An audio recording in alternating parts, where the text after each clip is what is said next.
எங்களது வணக்கம். ஒரு அரிய நாளில் இன்றைய நாளில் நாம் சில பாடல்களை தேவார பதிகங்களை பாட இருக்கிறோம். இதில் ஒரு அதிசயம் என்னவென்றால், இவ்வளோ நாட்களும் நாம் சம்பந்தர் தேவாரம் பாடிக்கொண்டே இருந்தோம். இன்று முதல் திருநாவுக்கரசர் தேவாரங்களை தொடங்குகிறது. திருநாவுக்கரசர் முதல் பாடல் பாடியிருக்கிறோம், கூட்டாயினவாறு பாடியிருக்கிறோம். இனி 12 வாரங்கள் திருநாவுக்கரசர் தேவாரங்களை பாடுவதற்காக ஆயத்தமாக. இந்த வகுப்பு மிகவும் அருமையான வகுப்பு. இன்று கலந்து கொண்டிருக்கும் அன்பர்கள் எல்லோருக்கும் ஒரு அருமையான செய்திகளை சொல்வதற்காக இருக்கிறோம். ஏன்னா திருநாவுக்கரசரின் வாழ்க்கை வரலாறை ஒட்டி சில பகுதிகளை நாம் சொல்ல வேண்டியிருக்கிறது. ஏற்கனவே வரலாறு படித்திருப்பீர்கள். இருந்தாலும் இன்னைக்குள்ள பதிகம், இன்று நாம் பாடப்போகும் பதியத்தின் சிறப்பை இன்றைக்கி நாம் சொல்ல போகிறோம். அது எல்லாருமே தெரிஞ்சிருக்கணும். கொஞ்சம் எப்போ இம்பார்ட்டன்ஸ். அப்போ இன்றைக்கி ஒரு இம்பார்ட்டன்ட் டே. யாரெல்லாம் அட்டென்ட் பண்ணீங்களோ அவங்களுக்கும் ஒரு important day, important information you can get from us. அதை பார்க்கலாம். நம்ம இன்றைக்கி பாடக்கூடிய பதிகம் சொற்றுணை வேதியன் ஜோதிவானவர், 4வது திருமுறையில் 11வது பதிகம். இது நமச்சிவாய பதிகம் அப்படின்னு சொல்லுவாங்க. ஏன்னு சொன்னால், இந்த ஒவ்வொரு பாட்டிலும் நமச்சிவாயன்னு நமச்சிவான்னு சொல்லதுக்குள்ள அதன் மகிமை, அதன் அருமை இதெல்லாம் எடுத்து கூறி சொல்லக்கூடிய பாட்டு. உங்களுக்கு ஒரு சந்தேகம் வரும், திருநாவுக்கரசர் மட்டும்தான் இப்படி பாடியிருக்கிறாரா, வேறு யாரும் பாடவில்லையா? பாடியிருக்கிறார்கள். திருஞான சம்பந்தர் காதலாகி கசிந்து கண்ணீர் மல்கி அப்படி ஒரு பதியத்தை பாடியிருக்கார். அதிலும் நமச்சிவாய் என்பதை பற்றி அருமையாக சொல்லியிருப்பார். அதன் பெருமை மகிமைகள் எல்லாம் சொல்லியிருப்பார். சுந்தரர் தேவாரம் பாடியில் 3வது நாயன்மார்கள் ஒருவர் சுந்தரர். அவரும் மற்றுப்பற்றெனக்கின்றி நின் ஒரு பாடலில் நமச்சிவாயா அப்படி என்று ஒரு பாடலை பாடியிருக்கிறார். அப்படி இந்த 3 பாடல்களும் நமச்சிவாய பதிகம் அப்படி சொல்லுவார்கள். அதில் ஒரு பாடலையாக இன்று நாம் பார்க்க போகிறோம். இது இல்லாமல் பஞ்சாக்கர பதிகம் போன வாரம் நாம் பார்த்தோம். துஞ்சல் 5 எழுத்தின் மகிமையை சொல்லக்கூடியது பஞ்சாக்கர பதிகம். துஞ்சல் இல்லாத பொழுது நீங்கள் எல்லாம் படித்தீங்க போன வாரம். அது பஞ்சாக்கரம். அதில் நமச்சிவாயக்கூடிய வார்த்தை வராது. ஆனால் அந்த 5 எழுத்தின் பெருமைகளை சொல்லும். அது பஞ்ச எழுத்துக்களை சொல்லனால, 5 அக்ஷரங்களின் பெருமைகளை சொல்லனால அது பஞ்சாக்கர பதிகம்னு சொல்லுவோம். இந்த 3 பாடல்களையும் நமச்சிவாய பதிகம்னு சொல்லுவோம். அதில் ஒரு பாடல் தான் சொற்றுணை வேதியன் ஜோதி வானவர். இந்த இடத்துல கொஞ்சம் வரலாறு கதைகளை சொல்ல வேண்டியிருக்கும். எல்லாருமே திருஞான சம்பந்தராகட்டும் சுந்தரராகட்டும் அவங்க இப்படி ஒரே மதத்தில், அதாவது சைவத்திலே இருந்தாங்க. இந்த திருநாவுக்கரசர் ஒரு சில காரணங்கள், அவருடைய சகோதரிய வாழ்க்கை உள்ள தோல்வினாலே என்னவோ அவர் சமண மதத்தை சார்ந்திருந்தார் கொஞ்ச நாள். ஆனால் அவங்க சகோதரி திலகவதியார் அவங்க எப்படினாலும் என் தம்பியை இந்த தாய் மதமான சைவமத்துக்கு கொண்டு வரணும்னு அவங்க ரொம்ப இறைவனிடம் முறையிட்டார். எங்கன்னா திரு அதிகை வீரட்டானம் உங்களுடைய ஊரிலாக இருந்தாங்க. அப்போ அங்கே போய் அவர் முறையிட இறைவன் சரி, நான் அவருக்கு ஒரு சூளை நோயை கொடுத்து இங்கே வர வைத்து விடுவேன்னு சொல்லி அவருக்கு சூளை நோயை கொடுத்து, அதுதான் கூட்டாயினவாறு பாடினார். அப்படிலாம் உங்கள் முன்னாலே அந்த கதையெல்லாம் கேட்டுருவீங்க. இவர் சமண மதத்தில் தர்மசேனன்னு சொல்லிட்டு அங்கே உள்ள மடத்துக்கு தலைவராக இருந்தார் சமண மதத்தில். அப்போ அங்கேருந்து பிரிஞ்சு இங்கே வந்ததுனால அந்த சமணர்களெல்லாம் மன்னவரும் சமணர்களுக்கு சப்போர்ட்டாக இருந்த அந்த டைம். அதனால் மன்னன்ட்ட போய் சொல்லி, இப்படியாக நம்ம மதத்தில் இருந்து ஒருத்தர் அவங்க அக்கா சொன்னார்னு சொல்லிட்டு போயிட்டார், அப்புறம் எப்படியாவது திருப்பி கொண்டு வரைக்கணும், இல்லைனா அவருக்கு ஏதாவது தண்டனை கொடுக்கணும் அப்படின்னு சொன்ன உடனே இவங்க என்ன செய்தார், மன்னர் என்ன செய்தார்னா அவரை முதலாவது நீட்டறையில் இடுவார். நீட்டறையில் அவரை அடைச்சி வைப்பாங்க. அவர் இத்தனை நாள் கழிஞ்சு வரதுன்னு அவர் என்ன பாடுவார்? அவருக்கு நீட்டறையில் சிவனுக்கு முன்னால் நீட்டறை என்ன செய்யும்? அவர் மாசில் வீணையும் மாலை மதியமும் பாடி வெளியில் வந்தார். அப்படி அவருக்கு அதுக்கப்புறம் என்ன செய்தாங்கன்னா, அவர் நஞ்சு கலந்த உணவை உண்டு அவர் இறக்க வேணும்னு சொல்லிட்டு இந்த சமணர்கள் ஒரு சூழ்ச்சி செய்தார்கள். அதுலேயும் அவர் தப்பிட்டார். கடைசியில் என்னாச்சுன்னா, பட்டத்து யானையை அவருக்கு மேலே ஏவி விட்டு அந்த பட்டத்து யானையை காலால் உதைச்சு அவரை அழிக்க வேண்டும் அப்படிங்கிற ஒரு எண்ணத்தில் செய்தாங்க. அந்த யானை என்ன செய்யுதுன்னா, நேராக அவரை தொழுது. யார்? திருநாவுக்கரசர் பெருமான் அல்லவா, அவரை தொழுது அங்குள்ள ஏவி விட்டவர்களையெல்லாம் தூக்கி எறிஞ்சு வீசி எறிஞ்சு அவங்களெல்லாம் சமணர்களெல்லாம் பயந்து ஓடிட்டாங்க. இருந்தாலும் அவங்க விடலை. அவங்க என்ன செய்யணும், மன்னரிடம் இவர் எங்கெல்லாம் இருந்தால் சரியாகாது, நம்ம ஒரு காரியம் செய்யலாம், கல்லில் கட்டி கடலில் கொண்டு போட்டுடலாம், அதுக்கு பிறகு அவர் வர முடியாதுல்ல அப்படின்னு சொல்லி ஒரு பெரிய கல்லில் கட்டி கடலில் கொண்டு அவரை போட்டுருவாங்க. இவங்க நினச்சாங்க கடலில் போட்டால் கடலில் மூழ்கி போயிடுவாரே அப்படிங்கூடிய இதில் போட்டாங்க. ஆனால் அந்த கடலில் அந்த கல் தெப்பமாட்டு மதம் தரும். தெப்பம் உங்களுக்கு தெரியும், குளத்துல எல்லாம் தெப்பம், நம்ம தெப்ப உற்சவத்துல எல்லாம் தெப்பம் பார்த்துருப்பீங்க. அதே மாதிரி இந்த கல் வந்து அங்கே ஒரு தெப்பமாட்டு வந்து அவரை வந்து கரையில் கொண்டு சேர்க்கும். பாடலிபுத்திரம்னு ஊர் இருக்குல்ல, அதுக்கு பக்கத்தில் உள்ள ஊரில் கொண்டு அவரை கரையில் சேர்க்கும். அப்படி கரையில் சேர்க்க சென்ற அவர் பாடக்கூடிய பாட்டு தான் இந்த பாட்டு. இன்றைக்கி நம்ம பாடக்கூடிய சொற்றுணை வேதியன் ஜோதி வானவன் அப்படிங்கக்கூடிய ஒரு பாடல். இந்த பாடல் அதை விட அருமையான ஒரு பாடலும் பொருள் அதிகமாக இருக்குது. இதெல்லாம் நீங்கள் வந்து நோட் பண்ணியும் மனசில் அப்படி எடுக்க வேண்டிய சில காரியங்கள் இதில் இருக்குது. ஏன்னு சொன்னால் இந்த சொற்றுணை வேதியன் அப்படின்னு சொன்னால் வேதியன்னா வேதத்தை படித்தவர் என்று. வேதம் வந்து புனிதமான சொற்களால் ஆனதாகும். வேதம் புனிதமான சொற்களால் ஆனதாகும். அந்த வேதங்களுக்கு துணையாக நிற்கக்கூடியவர் யார்? சிவபெருமான். அந்த சிவபெருமானுக்குள்ள உங்களுக்கு வேதங்கள் எத்தனை வேதங்கள் நிறைய பேருக்கு தெரிஞ்சிருக்கும். இதோட கூட சொல்கிறேன். ரிக்வேதம், யஜுர்வேதம், சாமவேதம், அதர்வண வேதம் அப்படி 4 வேதங்களால் தான் வேதங்கள் அப்படி நம்ம சொல்கிறோம். இது உபனிஷம்லாம் இருக்குது, அதெல்லாம் இப்போ பேசலை. இந்த வேதம் 4 வேதம் தான். ரிக்வேதம், யஜுர்வேதம், சாமவேதம், அதர்வண வேதம். இதில் ஒரு விசேஷம் என்னென்னா, இந்த சாமவேதம் கூடிய பார்த்தோம்னா ரிக்வேதத்தினுடைய பொருட்களையும் அதனுடைய அர்த்தங்களையும் தான் ராகமாக இசையுடன் இசைப்பது தான் சாமவேதம். அப்படி சாமவேதம் ரிக்வேதம் அப்படி ரொம்ப கரஸ்பாண்டிங் அப்படின்னு கூட சொல்லலாம். அப்படிப்பட்ட இருக்கிறதுனால வந்து மொத்தத்தில் பொருள்களை அடக்கக்கூடியன்னு சொன்னால் 3 வேதமாக கூட சொல்லலாம், எடுத்துக்கொள்ளலாம். சொல்லலாம்னு சொல்ல முடியாது, அப்படி எடுத்துக்கொள்ளலாம். ஏன்னா 3 ஏதேசம் ரிக்கும் சாமும் ஒரே மாதிரி இருக்கிறதுனால ரிக்வேதம், யஜுர்வேதம், அதர்வண வேதம் அப்படி 3 நாட்டை குறைச்சிக்கலாம். ஏன்னா 2ம் ஒரே மீனிங்ஸில் வர்றதுனால. அப்படி இந்த 3 வேதமாக கொண்டு வர சமயத்தில் அப்போ நடுவில் எது வரும்?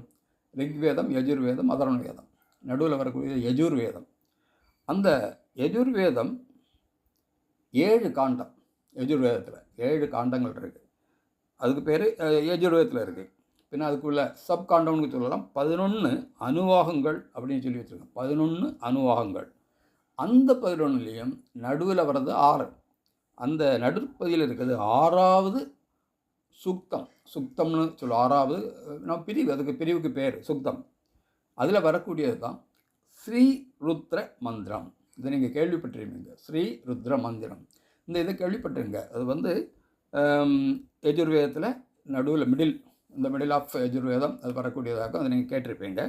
அந்த இதனால் அதில் என்ன வருது? நமச்சிவாயா அப்படின்னு சொல்லிட்டு நடுவில் அந்த ருத்ரத்திலேயே நடுவில் வரக்கூடிய நமசிவாயம். அதாவது நமசிவாயன் அதுக்கு உள்ளுக்கு இருந்த எல்லாம் அணுவுக்கு உள்ளுக்கு அது இருந்து அணு எல்லாரையும் சுற்றி வளைக்கிறது மாதிரி நம்ம படிச்சிருக்கோம். புரோட்டான், நியூட்ரான் இதெல்லாம் படிச்சிருக்கோமே, எலக்ட்ரான். அது மாதிரி உள்ள ஒரு இதில் நடுவில் இருந்து உலகத்தையே ஆட்டி படைக்கக்கூடியவர் தான் சிவன். அப்படிங்க ஒரு முறையிலியாக்கும் இது சொல்லியிருக்கு. அப்படி இந்த சொற்றுணை வேதியன்னா இந்த அருமையான ஒரு சொற்களை உள்ள வேதங்கள் உள்ளவன் இங்கே வந்து என்னாச்சுன்னா வாழ்க்கை நிறைகளை நமக்கு தரக்கூடியதாகும் வேதங்கள் வந்து நம்முடைய வாழ்க்கை நிறைகள் என்னெல்லாம் நம்ம செய்யணும், எப்படிலாம் செய்யக்கூடாது, வாழ்க்கை நமக்கு சொல்லித்தருவது வேதம். அந்த வேதம் தான் நமக்கே துணையாக இருக்குது. நமக்கு துணையாக இருப்பது இந்த வேதங்கள் தான். அந்த வேதத்துக்கு நடுவில் இருப்பது தான் சிவபெருமான். அந்த வேதத்துக்கே நடுவில் இருக்கக்கூடிய வேதநாயகன் நம்ம சொல்லுவோம். வேதநாயகன் அடிக்கடி சொல்லுவோம். எல்லா பாடலையும் தேவர பாடல் அங்கங்கே வரும். வேதநாயகன் வேதன்னு சொல்லி வேதநாயகன் நிறைய பாட்டு வரும். அப்படி நடுவில் வர்றதுனால இவர் அதுவும் இந்த சொல்லும் மந்திர சொற்கள் இருக்கிறதுனால இவர் இதை எப்படி ஸ்டார்ட் பண்ணார், எப்படி ஆரம்பிக்கிறார்னா, சொற்றுணை வேதியன் ஜோதி வானவன், வானத்தில் ஜோதியாக இருக்கக்கூடிய அப்படி தான் இந்த பாட்டே ஆரம்பிக்கிறாரு. அப்படிப்பட்ட ஒரு அருமையான பாடல் தான் நம்ம பாட போகிறோம். சரி, இந்த பாட்டை பாடுறவன என்ன இருக்கு? சொற்றுணை வேதியன் ஜோதி வானவன்.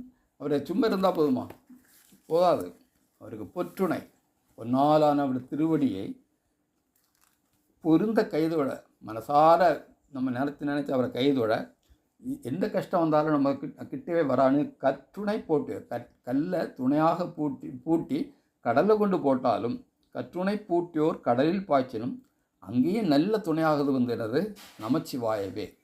நல்ல துணையாட்டு நமக்கு வரக்கூடியது நமச்சிவாயவே. அப்படி அருமையான ஒரு 4 லைனாலும் ரொம்ப மனசுக்குன்னு இல்லை, நமக்கு துணையாக இருக்கக்கூடிய வார்த்தைகளை கொண்டு ஒரு அருமையான பாடலாகும் இந்த பாடல். அதாவது மந்திர சொற்கள் ஆதாரமாக அவருடைய வேதத்தின் முதல்வன் சிவபெருமான். அப்பெருமான் ஜோதி வடிவாக விளங்குவார். அவருடைய ஒளிமயமான அழகிய திருவடியில் நெஞ்சை பதித்து தொழுது ஏற்ற நல்ல துணையாகி விளங்குவார். நமக்கு நல்ல துணையாக விளங்குவார். கல்லில் கட்டி கடலினை தூக்கி போட்டாலும் எனக்கு துணை என்று காத்தருளியது இந்த நமச்சிவாய எனும் திரு ஐந்தெழுத்தாகும். அப்படி தான் இந்த பாட்டுக்கு பொருள். அருமையான பொருள், அருமையான பாடல், ரொம்ப அருமையாட்டு இருக்கும். அதை ஆனால் என்னோ அது ஒரு அருமையான ராகத்திலையும் வந்திருக்கு. அதாவது காந்தார பஞ்சமம் அப்படிங்கிற ஒரு பண்ண சொல்லிகிட்டே இருக்கும். கொஞ்சம் ராக சைஸில் போனால் அது கேதார கவலை அப்படின்ற ராகம் இருக்குது கர்நாடக சங்கீதத்தில். அதே ராகத்தில் தான் வரும். நான் அன்னைக்கு சொன்னேன், இன்னும் துஞ்சலும் துஞ்சல் இல்லாதும் அதுதான் வருது. அதே மாதிரி இன்னும் கொஞ்சம் பாட்டுகள்லாம் கேதார கவலை ராகத்தில் வரும். நீங்கள் காந்தார பஞ்சம்னு நினச்சி வச்சாலும் கேதார கவலை ராகம் தெரிஞ்சுக்கிட்டு அதே மாதிரி பாடினீங்கன்னா பாட்டு அருமையாக வரும். அப்படிப்பட்ட ஒரு பாட்டாகும். அடுத்தால இந்த இந்த பாடல் 10 பாட்டும் பாடக்கூடியது. அடுத்தது இன்னொரு அருமையான பாட்டு இருக்குது, போட்டிருக்கோம். அது இல்லக விளக்குது இருள் கெடுப்பது. வீட்டில் ரொம்ப இருட்டாக இருக்குன்னு வைங்க, அதில் ஒரு எவ்வளவுனா அது ஒரு பழமொழி சொல்லுவாங்க, 1000 ஒரு முன்னால் ஒன்று சொல்லுவாங்க, 1000 வருடம் ஒரு குகையில் இருள் இருந்தாலும் ஒரே ஒரு விளக்கு ஒரு நேரம் கொண்டு போனால் அந்த இருள் அந்த 1000 வருடம் இருந்தால் அதுக்கு வேண்டிய 1000 வருஷம் அந்த விளக்கை கொடுத்துடணுமே இல்லை. ஒரு நிமிஷத்துலேயே அந்த விளக்கு உள்ளே போனோடனே அங்கே ஒளிமயமாயிரும். அப்போ அது ஒரு அந்த குகையில் உள்ள இருள் போயிடும். அது மாதிரி வீட்டிலையும் ரொம்ப இருட்டாக இருக்குன்னு சொன்னாலும் விளக்கை கொண்டு வச்சா அந்த ஒரு ஒளி வந்த உடனே அந்த இருள் போயிடும் வீட்டுக்குள்ளே, இல்லத்தில் உள்ள. அதே மாதிரி நமது மனத்தில் எவ்வளவு இருள் எவ்வளோ வருஷமாட்டு நம்ம மனசில் இருந்தால் கூட அந்த இருளை கெடுப்பது என்னது ஜோதியாட்டு வரக்கூடியது. இந்த அதான் அதில் அடுத்த லைன் முழுசாட்டே வந்தால் தான் உங்களுக்கு பொருள் தெரியும். இல்லக விளக்குது இருள் கெடுப்பது, சொல்லக விளக்குது ஜோதி உள்ளது. ஒரு ஜோதியை கொண்டு வந்தோம்னா பல்லக விளக்குது பலரும் காண்பது. அது எல்லாருமே பார்க்கக்கூடிய ஒரு இது நல்லக விளக்குது. இவ்வளவு செய்யக்கூடியது யார்? நமச்சிவாய. அப்படி நீங்கள் ஒரு தடவை சொன்னீங்கன்னா எப்படி ஒரு இருண்ட குகையில் ஒரு ஒளியை கொண்டு போனால் அந்த இருண்ட குகையில் ஒளி வருதோ அது மாதிரி நம்ம இருள் உள்ள நம்ம மனசில் இந்த ஒரு வார்த்தை ஒரு பொருள் நமச்சிவாய நமச்சிவாய நம்ம ஓத நம்ம மனசில் உள்ள இருளெல்லாம் போய் நமக்கு நல்லது வரும். அப்படிங்கக்கூடியது தான் இந்த இல்லக விளக்குது இருள் கெடுப்பது, சொல்லக விளக்குது ஜோதி உள்ளது, பல்லக விளக்குது பலரும் காண்பது, நல்லக விளக்குது நமச்சிவாயம். வீட்டு மனையால் ஏற்றி வைக்கப்படும் ஒளி விளக்கானது புற இருளை அகற்றும். புற இருளை தான் அகற்றும், வெளியில் உள்ளதெல்லாம் அகற்றும். ஆனால் திரு ஐந்தெழுத்தையார் நமச்சிவாயா என்பது அகவிளக்காக விளங்கி நம்ம மனசில் உள்ள மனசுக்குழுக்கு விளக்காக விளங்கி மனத்தின் இருளை நீக்க வல்லது. நம்ம மனசில் உள்ள இருள்னா என்னது? கெட்ட எண்ணங்களும் கெட்ட இதுகள்லாம் அப்படி நீக்கி நம்மளை நல்ல இதாக்கிறோம். நல்லவங்களுக்கு என்றைக்குமே நல்லதாக நடக்கும், அது நிச்சயமாகும். அப்போ நம்ம மனசில் உள்ள இருளும் பொறாமை தீமை அதெல்லாம் போவதா இருந்ததுன்னா அப்படியே இந்த இருள் இந்த விளக்கு நமச்சிவாயன்ற ஒளியிலேயே இப்படி போய் அந்த இது போயிடுது. அப்படிப்பட்ட அந்த நமச்சிவாயங்களுடைய வார்த்தை அது அகவிளக்காய் விளங்கி மனத்தின் இருளை நீக்க வல்லது. அது அந்த நமச்சிவாயன். அது 5 எழுத்து. அந்த திரு 5 எழுத்தை சொல் வடிவிலும் ஜோதி வடிவிலும் விளங்க பயில்வோரும் கேட்போரும் ஆகிய பலர் உள்ளங்களிலும் இருந்து பலரும் காணுமாறு விளங்குகின்ற தன்மை உள்ளது. நீங்கள் அப்படி சொல்ல ஒரு தெய்வீகம் உங்களுக்கே வந்துடும். ஒவ்வொருத்தருக்குமே நீங்கள் அளவுக்கு மீறி நமச்சிவாய் நம்ம நிறைய பார்த்தா போதும். நீங்கள் இமயமலையிலெல்லாம் நிறைய முனிவர்கள் இருந்து நம்ம கேட்டிருக்கோம்.